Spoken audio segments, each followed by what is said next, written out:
এক দরিদ্র যুবক চাকরির খোঁজে বাজারের মাঝখানে দাঁড়িয়েছিল, কিন্তু সে কোনো কাজ খুঁজে পেল না। তাই হতাশ হয়ে বসে পড়ল। কি করবে তা ভেবে পাচ্ছিল না। সে যখন ভিড়ের মধ্যে বসেছিল, তখন হঠাৎ লোকেরা সব দিকে পালাতে শুরু করল। যুবকটি চারপাশে তাকাল, কিন্তু কি ঘটছে তা বুঝতে পারল না। হঠাৎ সে দেখল একজন ধনী ব্যক্তি ঘোড়ায় টানা গাড়িতে করে দূর থেকে আসছে। লোকটি তার সামনে এসে থামল এবং যুবককে জিজ্ঞেস করল, তুমি এখানে কেন দাঁড়িয়ে আছো? যুবকটি বলল, আমি সকাল থেকে কাজ খুঁজছি কিন্তু পাইনি। এখন আমি কি করব বুঝতে পারছি না। লোকটি বলল, তুমি আমার জন্য কাজ করতে চাও? আমার কাছে তোমার জন্য একটি ভালো সুযোগ আছে। যুবকটি আনন্দের সাথে বলল, অবশ্যই। লোকটি বলল, তাহলে গাড়িতে ওঠো, আমরা যাই। যুবকটি জিজ্ঞেস করল, কোথায় যাব? লোকটি উত্তর দিল, পৌঁছালে জানতে পারবে। যুবকটি গাড়িতে উঠল এবং লোকটির সাথে চলল। যেতে যেতে যুবকটি লোকটিতে জিজ্ঞেস করল, আপনি যখন এলেন তখন লোকেরা বাজার থেকে কেন পালাচ্ছিল? লোকটি বলল, এটি একটি পুরনো গল্প, আমি তোমাকে পরে বলবো। তারা চলতে থাকল এবং এক সময় মরুভূমির মাঝখানে একটি জায়গায় পৌঁছালো। সেখানে একটি বিশাল প্রাসাদ ছিল, যার স্তম্ভগুলো সোনা দিয়ে তৈরি। লোকটি যুবককে বলল, ভিতরে এসো। যুবকটি প্রাসাদে ঢুকল। লোকটি তার চাকরদের খাবার তৈরি করতে বলল। খাবার তৈরি হয়ে গেলে তারা দুজনে খেতে বসল। তখন একজন সুন্দরী তরুণী এসে তাদের সাথে খেতে বসল।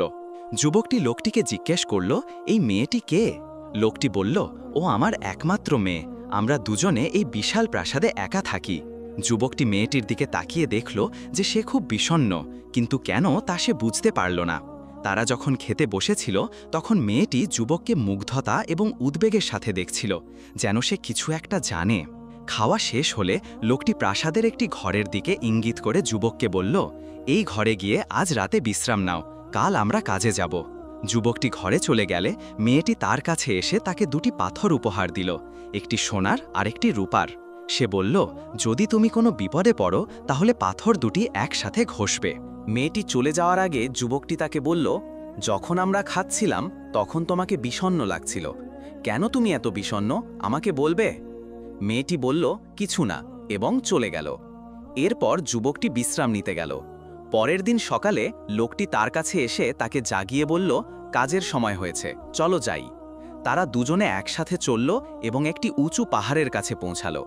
লোকটি তার সাথে একটি পানির বোতল নিয়ে এসেছিল। সে বোতলটি বের করে যুবককে দিল। সে পানিতে ঘুমের ওষুধ মিশিয়ে রেখেছিল।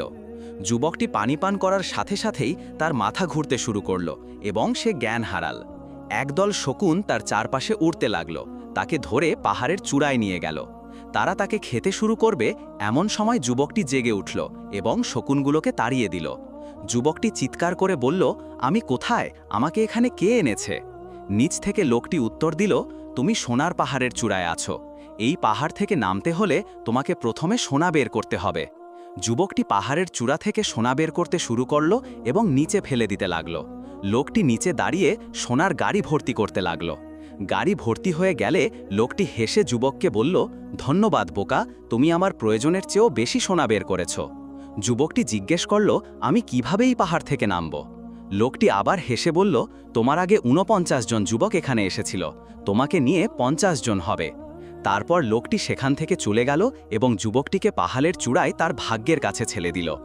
গরিব যুবকটি নিজেকে বলল, এখন আমি কি করব? নিচে নামা অসম্ভব, আর এখানে থাকলে আমি ক্ষুধা ও তৃষ্ণায় মারা যাব। যুবকটি কিছুক্ষণ ভাবল এবং মেয়েটির দেওয়া পাথর দুটির কথা মনে পড়ল। সেগুলি তখনও তার পকেটে ছিল। সে সোনার এবং রূপার পাথর দুটি বের করে একসাথে ঘষল। সাথে সাথে একটি দৈত্য বেরিয়ে এসে তাকে বলল, তোমার যা ইচ্ছা তা বলো। যুবকটি ভয়ে বলল, আমি এই পাহাড় থেকে নিচে নামতে চাই। দৈত্যটি তার ইচ্ছা পূরণ করল। যুবকটি যখন নিচে নামল তখন সে বিশ্বাস করতে পারছিল না যে সে বেঁচে আছে। সে পাহাড় থেকে দূরে চলে গেল এবং লোকটির প্রাসাদ খুঁজতে শুরু করল, কিন্তু সে প্রাসাদের কোনো চিহ্ন খুঁজে পেল না। শেষে সে একজন বৃদ্ধকে দেখতে পেল, যাকে দেখে মনে হলো তিনি এই মরুভূমি সম্পর্কে ভালো জানেন। যুবকটি তাকে প্রাসাদের কথা জিজ্ঞেস করল, কিন্তু বৃদ্ধটি কোনো উত্তর না দিয়ে যুবককে বলল, তুমি এখানে কেন এসেছ? যুবকটি তার গল্পটি বৃদ্ধকে বলল। সে পাহাড়ে কি ঘটেছিল তাও জানালো। সে আবার বৃদ্ধকে প্রাসাদের অবস্থান জিজ্ঞেস করল। বৃদ্ধটি তাকে প্রাসাদের ঠিকানা জানালো, কিন্তু তাকে বলল, আমি তোমাকে সেই প্রাসাদে আর ফিরে না যাওয়ার পরামর্শ দিচ্ছি। যুবকটি জিজ্ঞেস করল, কেন? বৃদ্ধটি বলল, এই প্রাসাদের মালিক একজন নিষ্ঠুর এবং নির্দয় ব্যক্তি। সে তার স্বার্থের জন্য যে কাউকে আঘাত করতে পারে। কিন্তু যুবকটি দৃঢ় প্রতিজ্ঞা ছিল। সে বলল, আমাকে অবশ্যই সেই প্রাসাদে যেতে হবে এবং তার কাছ থেকে আমার পাওনা আদায় করতে হবে। বৃদ্ধটি বলল, যদি তুমি যেতেই চাও তাহলে সতর্ক থেকো। যুবকটি বলল, আমি থাকব, এবং বৃদ্ধকে তার পরামর্শের জন্য ধন্যবাদ জানিয়ে চলে গেল। যখন সে প্রাসাদের সামনে পৌঁছালো তখন সে কিছুক্ষণ ভাবল। সে নিজেকে বলল, এই লোকটির মুখোমুখি হওয়ার আগে আমাকে পুরো সত্যটা জানতে হবে। সে প্রাসাদের কাছে একটি জায়গায় লুকিয়ে রইল। কিছুক্ষণ পর লোকটি তার ঘোড়ায় টানা গাড়িতে করে বেরিয়ে গেল। লোকটি চলে গেলে যুবকটি সাবধানে প্রাসাদে ঢুকল। সেখানে সে শুধুমাত্র সেই মেয়েটিকে দেখতে পেল যাকে সে আগে দেখেছিল। মেয়েটি যুবককে দেখে বলল, আমি জানতাম তুমি বেঁচে ফিরবে। যুবকটি বলল, আমি সৃষ্টিকর্তা এবং তোমার দয়ায় বেঁচে গেছি। তুমি যদি আমাকে ওই পাথর দুটি না দিতে তাহলে আমি আগের মানুষদের মতোই শিকার হতাম। তারপর যুবকটি মেয়েটিকে বলল, কিন্তু আমি দেখছি তুমি তোমার বাবার কাজ নিয়ে খুশি নও। আমি প্রথমবার যখন এই প্রাসাদে এসেছিলাম তখন তোমাকে বিষণ্ণ ও দুশ্চিন্তাগ্রস্ত দেখেছিলাম। মেয়েটি বলল, শুধু এটাই আমার বিষণ্ণতার কারণ নয়, এই লোকটি আমার বাবা নয়, আমার স্বামী। যুবকটি এই কথা শুনে অবাক হয়ে গেল এবং বলল, এটা কিভাবে সম্ভব? তুমি এত অল্প বয়সী ও সুন্দরী, আর সে একজন বৃদ্ধ লোক। মেয়েটি তখন তার নিজের গল্পটি যুবককে বলল। সে বলল, 2 বছর আগে আমি ও আমার ভাই বাবার সাথে থাকতাম। বাবা কাজ করতেন এবং আমাদের দেখাশোনা করতেন। আমাদের খাওয়ার মতো খাবার ছিল, কিন্তু বাবা মারা যাওয়ার পর আমাদের অবস্থা খারাপ হয়ে গেল। আমাদের ঘরে খাওয়ার মতো কিছুই ছিল না। তখন আমার ভাই যুবক ছিল। সে আমাদের দুজনের জন্য খাবার জোগাড় করার জন্য কাজ খুঁজতে বাইরে যেত। প্রতিদিন সে আমাকে তার সাথে বাজারে নিয়ে যেত, যাতে সে কাজ শেষ করে একসাথে বাড়ি ফিরতে পারে। বাবার মৃত্যুর পর সে আমাকে বাড়িতে একা রাখতে ভয় পেত। একদিন আমার ভাই আমাদের জন্য খাবার খুঁজতে আমাকে তার সাথে নিয়ে বাজারে গেল। আমরা বাজারের মাঝখানে দাঁড়িয়েছিলাম।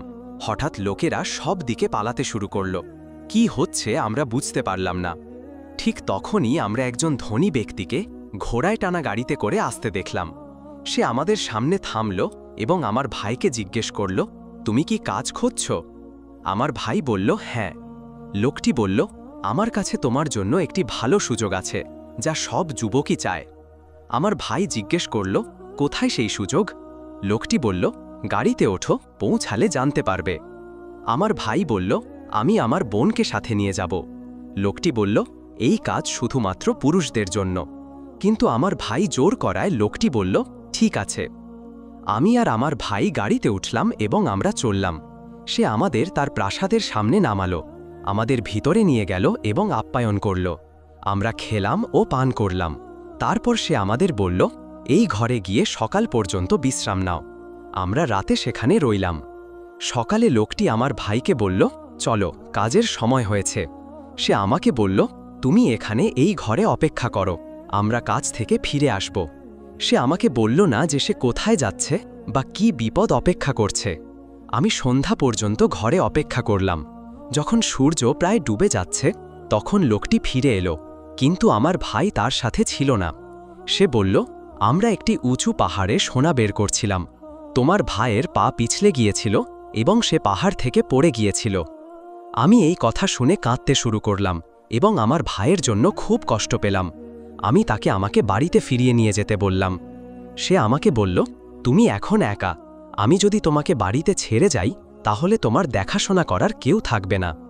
তারপর সে আমাকে তার সাথে প্রাসাদে থাকার প্রস্তাব দিল। আমি বললাম, এটা কিভাবে সম্ভব? আমি একজন কুমারী মেয়ে। তখন সে আমাকে বিয়ের প্রস্তাব দিল। আমি দেখলাম সে আমার চেয়ে অনেক বেশি বয়স্ক, কিন্তু যখন আমি ভাবলাম তখন আমি বুঝতে পারলাম যে আমি একা হয়ে গেছি এবং আমার এই বিয়ে ছাড়া আর কোনো উপায় নেই। সুতরাং আমি তাকে বিয়ে করলাম। সময়ের সাথে সাথে আমি তার কিছু অদ্ভুত আচরণ লক্ষ্য করতে শুরু করলাম। মাঝে মাঝে সে কোনো যুবককে কাজ করতে নিয়ে আসত, কিন্তু দিনের শেষে সে একা ফিরত। যখনই কেউ আমাকে দেখত তখন সে বলতো যে আমি তার মেয়ে, স্ত্রী নয়, যাতে তারা তার সাথে কাজ করতে ভয় না পায়। আমি এই ব্যাপারটা নিয়ে খুব চিন্তিত ছিলাম। একদিন আমি তাকে জিজ্ঞেস করলাম কি হচ্ছে। সে রেগে গেল এবং আমাকে বলল, এসব নিয়ে তোমার মাথা ঘামানোর দরকার নেই, আর কখনো আমাকে এই বিষয়ে প্রশ্ন করবে না। সেই থেকে আমি তাকে নিয়ে দুশ্চিন্তায় থাকতে শুরু করি। একদিন রাতে আমরা রাতের খাবার খাচ্ছিলাম এবং সে আমাকে একটি পানীয় তৈরি করতে বলল। সে পান করল এবং জ্ঞান হারালো। তারপর সে যখন নেশাগ্রস্ত হয়ে কথা বলতে শুরু করল, তখন সে ওই সব যুবকদের সাথে কি করত তার অদ্ভুত সব কাজের কথা বলল। তখন আমি বুঝলাম যে আমার ভাইও তার শিকার ছিল। সেই থেকে আমি তার সাথে সতর্ক থাকতে শুরু করি। একদিন সে আমার ঘরে দুটি পাথর নিয়ে এলো, একটি সোনার, অন্যটি রূপার। সে বলল যে এই পাথর দুটি একসাথে ঘষলে যে কোনো বিপদ থেকে রক্ষা পাওয়া যায়। সেগুলি তার মূল্যবান জিনিসপত্রের একটি ঘরে রেখে দিল। যখন তুমি প্রাসাদে এলে তখন আমার ভাইয়ের কথা মনে পড়ল। আমি তোমাকে একজন ভালো ও শক্তিশালী যুবক হিসেবে দেখেছিলাম। তাই রাতে আমি অপেক্ষা করলাম। যখন আমার স্বামী ঘুমিয়ে পড়ল তখন আমি ঘরের চাবি নিয়ে তোমাকে এই পাথর দুটি দিলাম, যাতে তুমি বিপদ থেকে বাঁচতে পারো। মেয়েটি তার কথা শেষ করলে যুবককে মুগ্ধতার সাথে দেখল এবং তার নাম জিজ্ঞেস করল। যুবকটি বলল, আমার নাম সুজা। আমার বাবা ছোটবেলা থেকে আমাকে এই নামে ডাকতেন। তারপর সে মেয়েটিকে বলল, আমি তোমাকে এই লোকটির হাত থেকে রক্ষা না করা পর্যন্ত যাব না। সুজা এবং মেয়েটি যখন তাদের কথা শেষ করল তখন তারা প্রাসাদে বসে অপেক্ষা করল। যখন লোকটি আরেকটি যুবককে নিয়ে ফিরে এলো তখন সুজা প্রাসাদের একটি ঘরে লুকিয়ে গেল। লোকটি এবং যুবকটি ভিতরে ঢুকল। লোকটি সুজার সাথে যা করেছিল এই যুবকটির সাথেও তাই করল। সকালে লোকটি এবং যুবকটি বেরিয়ে গেল, কিন্তু সুজা রাত থেকেই তাদের ওপর নজর রাখছিল। লোকটি এবং যুবকটি রওনা হওয়ার আগে সুজা গোপনে গাড়িটির পিছন থেকে ধরে রাখল। লোকটি যুবককে নিয়ে চলতে শুরু করল আর সুজা পিছন থেকে গাড়ি ধরে রাখল। তারা পাহাড়ে পৌঁছালো। সেখানে পৌঁছে সুজা দ্রুত গাড়ি থেকে নেমে একটি বড় পাথরের পিছনে লুকিয়ে পড়ল। লোকটি এবং যুবকটি কিছুক্ষণ বিশ্রাম নিতে বসল। লোকটি পানির বোতল বের করল এবং দুটি গ্লাস ভরে দিল। যুবকটি যাতে দেখতে না পায় সেভাবে সে একটি গ্লাসে ঘুমের ওষুধ মিশিয়ে দিল এবং সেটি যুবককে দিল। এই সব কিছুই সুজা লুকিয়ে দেখছিল। যুবকটি পান করার আগে সুজা নেকড়ের মতো শব্দ করল। লোকটি এবং যুবকটি শব্দের উৎস খুঁজতে গেল। তারা ফিরে আসার আগেই সুজা দ্রুত গ্লাস দুটি বদল করে দিল। যখন লোকটি পান করল তখন সে দ্রুত জ্ঞান হারাল এবং মাটিতে পড়ে গেল। যুবকটি কি ঘটছে তা বুঝতে না পেরে লোকটির দিকে তাকিয়ে রইল। তখন সুজা বেরিয়ে এলো এবং যুবককে বলল, সৃষ্টিকর্তা তোমাকে এই ফাঁদ থেকে বাঁচিয়েছেন, যেমন তিনি আমাকে বাঁচিয়েছেন। সে তার নিজের গল্পটি যুবককে বলল।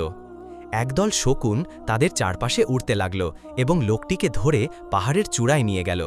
তারা তাকে খেতে শুরু করবে এমন সময় লোকটি জেগে উঠল এবং শকুনগুলোকে তাড়িয়ে দিল। সে চিৎকার করে বলল, আমি কোথায়? সুজা নিচ থেকে বলল, তুমি সোনার পাহাড়ের চূড়ায় আছো, আর এখান থেকে নামতে হলে তোমাকে প্রথমে সোনা বের করতে হবে। লোকটি যখন পাহাড়ের চূড়া থেকে নিচে তাকাল তখন সুজাকে দেখতে পেল। তখন লোকটি বুঝতে পারল যে তার আর কোনো উপায় নেই। সে সুজার কথা মেনে চলল। সে পাহাড় থেকে সোনা বের করতে শুরু করল এবং নিচে ফেলে দিতে লাগল। সুজা এবং যুবকটি গাড়িটি সোনায় ভর্তি করল।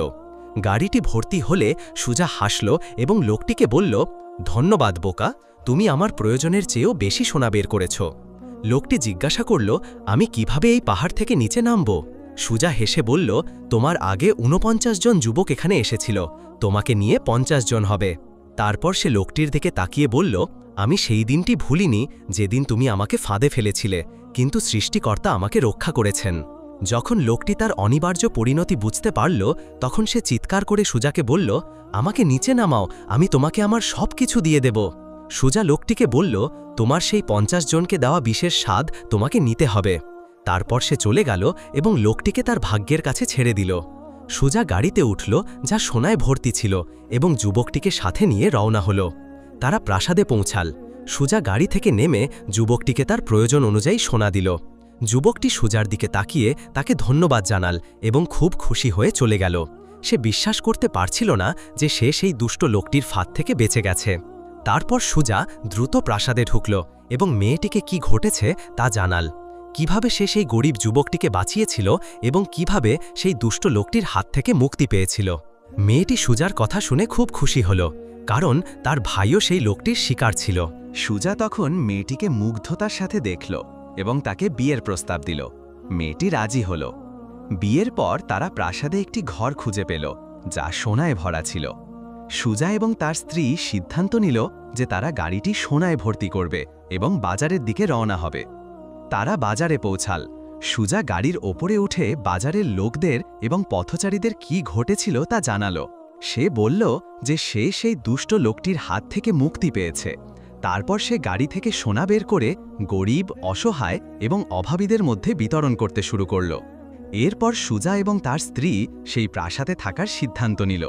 যাওয়ার আগে সে লোকদের বলল যে প্রাসাদটি অভাবীদের সাহায্য করার জন্য সব সময় খোলা থাকবে।